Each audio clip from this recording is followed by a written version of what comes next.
Oke sob, bola-bola, sedulur-sedulur, kawan-kawanku. Hari ini kita berbeda pembicaraan ya saudara.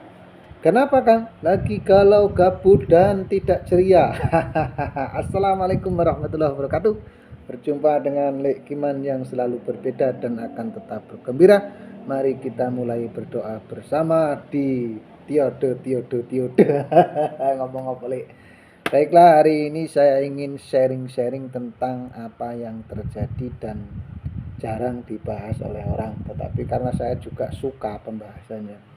Karena ini menyangkut tentang masalah dunia yang menurut saya dunia nyeleneh ya saudaraku. Kenapa sih dibilang nyeleneh? Teman-teman percaya nggak yang namanya hiper? Atau hiper itu kalau menurut saya itu sesuatu yang kita pengen hari itu atau detik itu harus terjadi. Kenapa saya ingin membahas ini? Ini adalah satu pembahasan yang menurut saya teman-teman juga jarang tahu, karena dunia-dunia hiper itu hanya dimiliki oleh atau dibahas di dunia-dunia gemerlapnya malam. Tetapi sebenarnya menurut saya pribadi, saya sangat setuju apabila seperti ini dibahas di forum-forum yang memang orang-orang itu biar paham. Jadi untuk menghindari segala sesuatunya yang memang ini saya juga pernah alami, dan itu saya rasa juga orang malas berbicara karena memang itu tabu ya saudaraku. Ini adalah pengalaman saya pribadi di saat saya terbuka memorinya, karena saya dari kecil adalah seorang yang punya penyakit yang aneh. Tetapi saya juga tidak memungkiri saya juga ingin menghindarinya. Jadi suatu ketika pada saat itu juga saya pernah mengalami, karena saya frustasi dengan cinta, makanya saya berpikir untuk mencari hiburan yang lebih ekstrim. Nah disitulah mulai timbul perasaan saya untuk berbuat yang tidak baik. Nah disinilah saya baru merasa bahwasanya setiap orang itu mungkin akan sama penyebabnya atau akan sama melakukannya, tergantung dari mana lingkungan dia berada. Akhirnya saya mulai bergaul di dunia yang penuh dengan keekstriman, dunia seks pada waktu itu, dan akhirnya saya merasa tidak terjumus, tetapi saya merasa inilah kehidupan yang nyata. Karena saya banyak sekali dapat pengalaman ilmu hidup dan sadar tentang kehidupan itu dari orang-orang yang memang malah justru berada di dalam dunia malam. Mereka saling kalau kita istilahnya dalam bahasa dulu itu ya booking, itu malah mereka malam itu selalu menasehati kita bahwasanya mereka kerja seperti itu karena satu, dia mempunyai anugerah yang memang cantik, body locksmin dan sebagainya.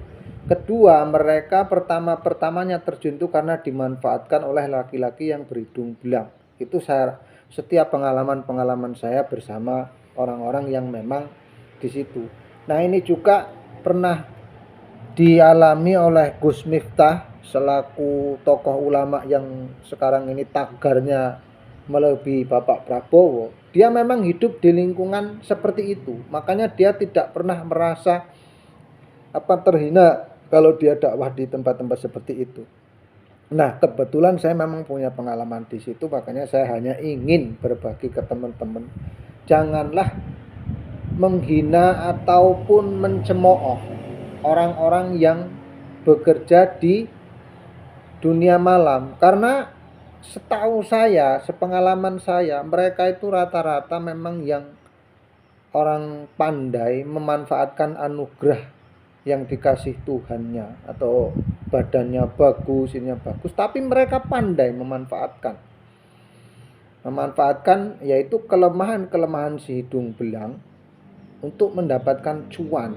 Nah, dibalik itu semua mereka adalah korban, saudara.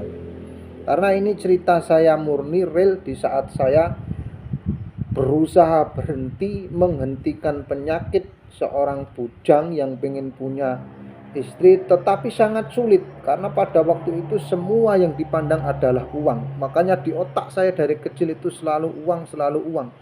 Dan seorang penyandang disabilitas itu akan minder apabila tidak punya uang. Makanya sampai sekarang kalau saya tidak punya uang hanya berdiam diri. Satu contoh sekarang ini, udah 1 minggu dari lebaran pertama keluarga saya tidak di rumah, di tempat mertua, ya saya sendiri, saudara. Dan saya harus menerima kenyataan hidup, saudara. Karena saya di saat tidak punya uang, saya juga sadar diri bahwasanya saya ini bukanlah apa-apa dan bukan siapa-siapa. Nah, disinilah saya ingin memberitahukan ke teman-teman. Sesungguhnya dunia malam itu harus teman-teman ketahui. Seksual yang ada di dalam diri kita ataupun di dalam anak-anak muda kita ini, kalau tidak kita bongkar atau kalau tidak kita kasih pengalaman ke anak muda, mereka akan terjerumus dengan jalan-jalannya sendiri. Kenapa? Karena sekarang ini kebebasan berbicara, kebebasan mengedukasi di dunia medsos ini tidak bisa kita halang-halangi. Maka dari itu saya selalu bilang ke anak muda sekarang ini dan selalu ditentang ke kawan-kawan saya, sampean itu kurang mendidik. Bukan begitu, saudaraku. Karena sekarang ini saya pernah ingat kata kiai saya, bagaimana pendapat Anda tentang pakaian yang minim yang mengundang eksotisme. Kata kiai saya, semua tergantung dari pikiran dan hati nurani. Tetapi kalau para artis, para pemangku musik itu kan fasilitas ataupun dukungan yang memang alat untuk bekerja. Jadi yang mereka jual ya itu. Jadi wajar-wajar saja. Tetapi di sini saya ingin mengatakan ke teman-teman ya, bahwasanya apa sih hiper itu yaitu tadi, seperti halnya orang yang berkeluarga. Makanya saya pesan betul ke kaum para hawa ya, khususnya yang punya suami, kenapa sih mereka selingkuh? Dasarnya itu bukan masalah ekonomi, karena saya juga mengetahui betul, kecuali seperti saya hiper ini memang penasaran. Tapi kalau yang saya pelajari dari orang kenapa suami selingkuh, banyak sekali kawan-kawan saya yang mengatakan karena kalau minta sama istrinya itu ditolak, nggak langsung dikasih. Itu yang menjadi penyebab salah satunya perselingkuhan itu terjadi. Akhirnya mereka cerita dengan istri kawannya menyambut dengan hal yang sama. Maka di situ ada kata-kata yang ini yang selalu melekat di hati. Ya nggak apa-apa loh mas, tinggal tuku aja. Nah, bahasa orang-orang seperti itulah makanya yang membuat otak kita ini error. Sebenarnya kalau kita menyangkut tentang dunia perselingkuhan, saya tidak menyalahkan siapa yang salah dan siapa yang benar. Semuanya tergantung diri Anda masing-masing. Saya pernah mencoba dan itu terjadi, tetapi alhamdulillah itu juga sudah pernah saya katakan. Tapi kawan saya sampai sekarang itu masih melakukan hal itu. Ceritanya sama, bedanya saya itu membuka memori, saudaraku. Memori bagaimana, Lik? Jadi memori saya itu terbuka di saat saya dulu waktu pacaran itu ditinggalkan. Begitu dia pulang dari luar negeri, dia pengen ketemu saya, pengen curhat masalah keluarganya. Karena pada waktu itu masih dalam keadaan gonjang-ganjing. Nah, kesempatan saya akhirnya mendengarkan cerita, karena memori itu terbuka, akhirnya terbelailah kita dalam suasana masa lalu. Akhirnya memori kita hilang, keluarga kita kembali ke masa lalu. Akhirnya siang bertemu, malam pun pengen bertemu. Akhirnya bertemulah kami di siang hari. Yang saya coba katakan, apa kamu masih suka? Ya akhirnya terjadilah bahasa seperti pacaran. Dan semua di warung yang walaupun ramai seperti apapun, kalau kita sudah terbuai dalam cinta, tidak akan pernah peduli dengan siapapun. Nah, berlanjut ke malam hari, akhirnya kita janjian dan saya keluarlah sama dia, berjalan bertiga, saya dengan kawan saya yang sekarang ini lagi sakit juga. Keluarlah sampai jam 2 malam. Nah, karena saya berpegang teguh kepada prinsip saya setelah berkeluarga akan meninggalkan semua yang saya lakukan di waktu muda. Tapi dia mengatakan seperti ini, saya akan mengetes iman kamu, saya akan mengetes kamu. Saya sampai sujud-sujud ke dia, tidak. Untungnya saya bawa kawan satu yang tidak terjadi di hal itu. Setelah sampai mutar-mutar di kamar, di semua tempat sudah diputer-puter, akhirnya pulanglah jam 2 malam. Jam 2 malam itu pulang, saya bangunin istri saya karena burung saya sudah tidak kuat, saudaraku. Jadi akhirnya saya bangunin istri saya cerita sama istri saya. Apa yang terjadi, saudaraku? Istri saya menangis dengan sekejer-kejernya dan menangis itu menyesali, mas. sampean wis duwe aku kok isik gelem mangan wong liya. Akhirnya saya cerita, saya nggak melakukan itu istriku. Saya hanya ya sekedar inilah semua, tapi tidak terjadi kejadian itu. Alhamdulillah, mudah-mudahan saya tidak akan tergoda kembali sampai yaumul kiamah hal-hal seperti itu. Nah, disitulah baru saya merasa bahwasannya kebutuhan seksual seorang laki-laki itu harus tercukupi. Makanya saya pesan sejengkel-jengkelnya para kaum hawa, apabila suamimu minta, kasihlah dalam keadaan apapun, jangan banyak alasan. Ini terjadi betul sama saya. Kenapa? Seandainya pada malam itu istri saya itu tidak menangis, malah justru mungkin tidak akan seperti ini kejadiannya. Disitulah saya mulai berpikir bahwasanya memang sesungguhnya seorang wanita itu tidak mau dimadu sama sekali pada prinsipnya. Kenapa? Itu terjadi kepada saya cerita begitu bukannya marah-marah, tapi istri saya menangis. Akhirnya istri saya bilang sama saya, yang namanya perempuan mas, kalau sampean layani ya pasti mau. Coba kalau sampean mau menghindar, pasti tidak akan terjadi. Nah, seperti itulah saran istri saya yang pada akhirnya sampai sekarang saya hanya minta kepada istri saya cuma satu.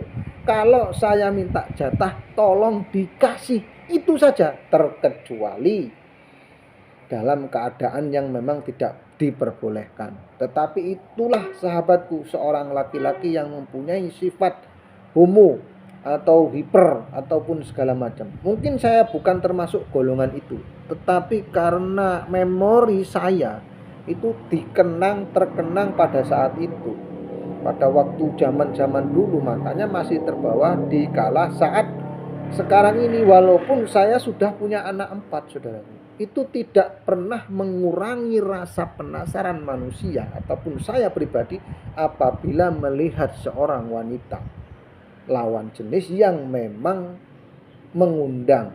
Nah, salah satu cara untuk menghindari itu, makanya cepat pulang, mintalah sama istrimu, insya Allah semuanya selamat. Dan itu sudah saya buktikan berulang-ulang kali. Dan kawan saya terjerumus ke dunia perselingkuhan karena dia bilang setelah minta istrinya menolak.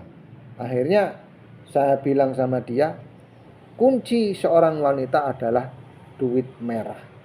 Akhirnya dia berusaha untuk mencari setiap hari duit merah, pulang dia selingkuh, biarkan saja. Jadi istri tidak pernah ngoceh, hanya memikirkan duit merah satu, tapi dia bebas membuang hasratnya di mana-mana. Jadi itu saja sahabatku, saudaraku, pesan yang ingin saya sampaikan adalah untuk para kaum laki-laki, jangan pernah merasa dirimu itu kuat iman.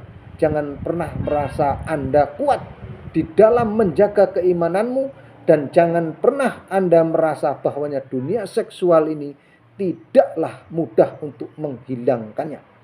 Nah, untuk para kaum hawa yang memang mau setia dan pada suami, tetap layani suamimu dengan baik.